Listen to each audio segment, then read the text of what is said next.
Samedi 27 décembre 2025. Madame et messieurs, bonjour et bienvenue dans ce bulletin d'information éducation pour démarrer. L'inspection académique de Diourbel a célébré l'excellence scolaire au lycée d'excellence où les élèves ont exprimé leurs préoccupations concernant les conditions de vie dans l'établissement. Le président de l'association des parents d'élèves a promis des améliorations tandis que le représentant du ministre a assuré que des mesures concrètes seront prises pour améliorer la situation. Compte rendu Babacar Sall. L'inspection d'académie de Diourbel a organisé une cérémonie pour célébrer l'excellence. À cette occasion, les élèves ont exprimé leur mécontentement face aux difficultés rencontrées au sein de l'établissement, le lycée d'excellence. C'est un moment pour nous, à travers les médias, mais aussi à travers les autorités, parler réellement de nos problèmes. Parce que beaucoup parlent du lycée scientifique d'excellence de Diourbel sans savoir exactement ce que nous vivons, nous les élèves qui sont ici. Le président de l'association des parents d'élèves du lycée a promis d'améliorer les conditions de vie des élèves et de mieux adapter l'environnement scolaire à leurs besoins. Les enfants sont les meilleurs de leur génération. C'est la crème de la crème. Tout le monde sait comment est sélectif ce concours. Il y a 800 personnes, 900 des meilleurs élèves de 3e et ils n'en prennent que 60. Voilà, donc vraiment, nous demandons aux autorités, nous sollicitons vraiment la réhabilitation totale de l'école. Le représentant du ministre a également pris la parole, affirmant que des mesures concrètes seront prises et que la situation ne sera plus jamais la même. On a bien entendu le cri de cœur. Ils ont parlé des préoccupations par rapport à leur environnement. Heureusement, comme vous le savez très bien, dès que l'IA avait interpellé le ministre sur la question de l'environnement et des conditions de travail de cet établissement, toute activité cessante, il s'est déplacé avec ses équipes pour venir voir de visu les réalités. Et depuis lors, toutes les dispositions en train en tout cas d'être mises en contribution pour mettre ces élèves dans de très bonnes conditions de travail. En plus des distinctions remises aux élèves, cette rencontre a pour objectif de restaurer un climat de sérénité au lycée d'excellence de Diourbel en préparation des fêtes de Noël. Après l'excellence scolaire et les conditions d'apprentissage, place maintenant à la formation et au numérique au service du savoir. L'Association sénégalaise des bibliothécaires, archivistes et documentalistes ont, à travers son projet Open Bibliolab, initié une formation des bibliothécaires et animateurs à l'usage des données ouvertes à la gouvernance numérique. Cette activité est le fruit d'une collaboration entre la mairie de Bignona et l'AS BABD, ce qui a permis aux acteurs de revenir sur cette situation. Voici tout cela dans ce compte rendu signé Jakaria Djedjou. À travers le projet Open Bibliolab, l'ASBAT vise à faire des bibliothèques, des plateformes locales et des laboratoires citoyens. Aujourd'hui, nous sommes à Bignona, donc dans le cadre d'une activité du projet Open Bibliolab. L'objectif en fait de cette formation, c'est de permettre aux bibliothécaires et aux animateurs citoyens, donc aux animateurs au sein des bibliothèques, d'avoir les outils nécessaires pour pouvoir animer ces bibliothèques-là et de permettre donc aux citoyens de pouvoir accéder aux informations. Le projet Open Lab vise à encadrer la gouvernance numérique selon le président de l'ASBAD. En fait, ce projet, c'est un projet phare. Ce projet, c'est surtout sur la gouvernance numérique des données locales. Ce projet, c'est pour inciter les populations à la participation citoyenne. C'est pour leur permettre d'aller à l'encontre de l'information, savoir ce qui se fait au niveau local, en tout cas au niveau des instances locales, à savoir la mairie, pour pouvoir se l'approprier. Les bibliothécaires participant à cette formation sortent renforcer l'avis de la directrice de la bibliothèque municipale de Bignona. Maintenant, par rapport à ce projet-là, on a appris ce que c'est les données locales, à quoi ça s'adresse et également comment on fait pour exploiter ces données-là et les limites de ces données. Oui, par rapport à ma fonction de bibliothécaire, je peux dire que c'est une nouveauté pour nous parce qu'on a toujours l'habitude d'exploiter les livres, tout ce qui est animation par rapport à la lecture. Maintenant, ici, c'est beaucoup plus large. On a aussi jugé nécessaire d'y participer et d'avoir d'autres expériences. Dans l'avenir, le projet vise à organiser des forums dans les localités ciblées pour accentuer la visibilité et l'implication citoyenne dans la gouvernance numérique. Du numérique et de la gouvernance des données, cap à présent sur Thiès où la sécurité routière franchit une nouvelle étape. Le maire de la ville, Dr Babacar Diop, a mis en service des feux tricolores sur les 5 carrefours stratégiques de la ville. Cette première phase, fruit d'un projet lancé il y a 3 années, un budget a été mobilisé d'une valeur de 300 millions de francs CFA et constitue une avancée majeure dans la sécurité routière dans la ville de Thiès. Écoutons Babacar Diop, le maire de la ville, avec Adama Baymagnan. Et c'est pourquoi cette première phase elle est importante, mais elle va se poursuivre. Aujourd'hui, nous avons lancé le marché de la deuxième phase et que le marché a été déjà attribué à la même entreprise qui a déjà passé les commandes pour poursuivre les travaux qui vont toucher donc la promenade des Thiessois, le passage à niveau au niveau de l'Ecobank, la police centrale et jusqu'au niveau du rond-point Nguyen. Et donc cette deuxième phase sera lancée d'ici février et c'est pour vous dire que donc, nous sommes déterminés au courant de 2026 à prendre en charge l'ensemble des 16 carrefours donc, nécessaires donc, à Thiès. Oui, évidemment, il faut beaucoup de pédagogie. Il faut sensibiliser, il faut communiquer.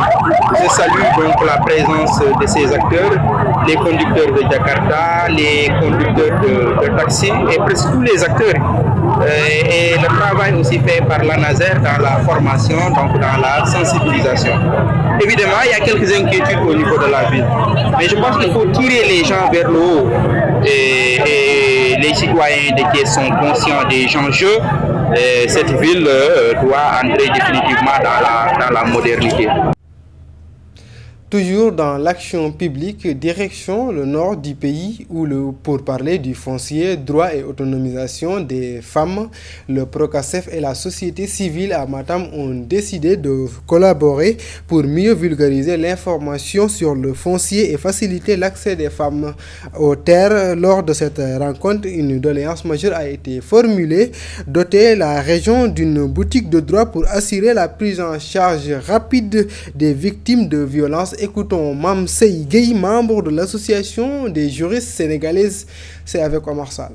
Ce qui nous a amené ici à Matam, d'abord il faut commencer que l'AGS, à travers le CRAFS, a noué un partenariat avec le Procasef. Parce que dans le cadre de la mise en œuvre du Procasef, la société civile s'y est impliquée. Et dans ce cas, sa mission est l'appui au renforcement de capacité, à la mobilisation, et à la formation, l'information des acteurs locaux, les comités d'intervention du Procasef. Bien vrai qu'il n'y a pas de boutique de droit à Matam, mais avec l'organisation de l'AGS, on s'est organisé à tel point que la boutique de droit de Kébémer gère les situations qui sont ici à Matam, bien vrai que ce n'est. Donc le mieux c'est de créer une boutique de droit ici pour être plus proche de la population. Parce que d'ailleurs, c'est l'idée des boutiques de droit, c'est-à-dire de rapprocher la justice aux justiciables. Donc, c'est une doléance qui a été enregistrée et qui sera remise aux autorités supérieures. Nous constatons ici que les femmes ont vraiment un problème pour l'accès à la terre, mais aussi au contrôle. D'ailleurs, nous félicitons et remercions d'abord le Procasef pour l'appui de la société civile, pour la vulgarisation, mais aussi la mobilisation de la GES pour l'information, mais aussi expliquer aux femmes le droit de l'accès à la terre. Autre chose, dans ce bulletin d'information, la commune de Ngoundiane a adopté à l'unanimité par les conseillers municipaux son budget prévisionnel pour l'année 2026 estimé à près de 2 milliards de francs CFA. Ce budget en forte hausse reflète la volonté des autorités communales à relever certains défis. À la sortie de cette section, les conseillers municipaux ont partagé leurs avis au micro de notre correspondant sur place, Pape Kayere. conscient nañ ne intérêt Ngoundiane moo jiitu donc amul tiraillement ñu koy sant yàlla. On est conscient qu'il faut mettre en avant l'intérêt de Ngoundiane. Il n'y avait aucun tiraillement, Dieu merci. Les priorités sont les aspirations des populations de Ngoundiane, mais surtout les problèmes des étudiants, raison pour laquelle leur subvention est augmentée à hauteur de 20 millions. Ce n'est pas du gaspillage, au contraire, c'est de l'investissement, car nul n'ignore l'importance de l'éducation dans ce pays. Éducation lu am solo la ci réew. ñëpp jàpp nañ ne tey ci commune Ngoundiane un budget de 1 milliard bi teg mën nañu ko nekk ba pare dëkk bi.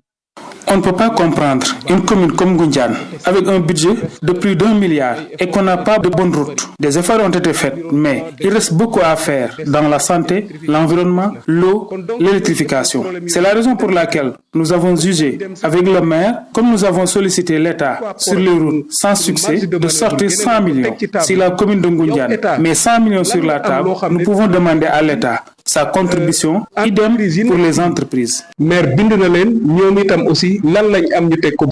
Mais ci ay conventions yoo xamante ne des conventions avaient été édictées aux entreprises dans leur lieu d'implantation et pour travailler en toute tranquillité, de faire quelque chose vis-à-vis de ces populations et non de se limiter à ce qui est de droit. Sur ces questions, beaucoup d'États se sont souscrits sur ces conventions mais ne l'ont pas transposé en loi et règlement pour qu'ils soient obligatoires. En termes d'obligation. Et pour colorer ce bulletin d'information pour éclairage sur le sport à Kaolack, la mairie a réagi aux préoccupations des clubs sportifs concernant les subventions. Elle rappelle que plus de 50 millions de francs CFA ont été accordés aux associations et clubs et annonce un investissement de 350 millions de francs CFA pour réhabiliter les infrastructures sportives. Le secrétaire général rappelle les clubs à collaborer avec la mairie pour mieux structurer le sport à Kaolack. Les propos de Mbaye Ngom ont été recueillis par Tening Thiaré. La mairie de Kaolack, fidèle à sa mission de promotion et de soutien au sport et à la culture, rappelle que depuis 2021, sous l'administration de son prédécesseur, a procédé à un montant de 50 millions mobilisés pour les subventions des ASC et acteurs culturels. Sur la période allant de 2022 à 2025, la commune a apporté un accompagnement constant aux associations sportives et culturelles, aux clubs, aux ligues sportives et aux acteurs. Cet engagement s'est traduit d'une part par l'octroi régulier de subventions et d'autre part par des investissements structurants des infrastructures sportives, notamment le stade municipal dont le budget est toujours en cours, estimé à plus de 350 millions de francs CFA et dont l'exécution a été retardée en raison de l'insuffisance technique et des études inappropriées pour l'établissement recevant du public, ainsi que plusieurs terrains de quartier pour un budget de plus de 200 millions avec un contexte politique particulièrement contraignant. Il est important de rappeler que sur les exercices budgétaires de 2022 à 2025, la commune de Kaolack a accordé des subventions annuelles aux acteurs sportifs et culturels pour un montant total de plus de 306 millions de francs CFA. La mairie constate que l'impact réel de certaines aides accordées demeure insuffisant et regrette également que certains acteurs privilégient les logiques de politisation, de manipulation et de dénigrement au détriment de l'intérêt général. C'est cet élément de sport qui met à terme ce bulletin d'information. Merci de l'avoir suivi. Excellente suite de programme sur la première radio-télévision communautaire du Sénégal. Bon week-end à tous.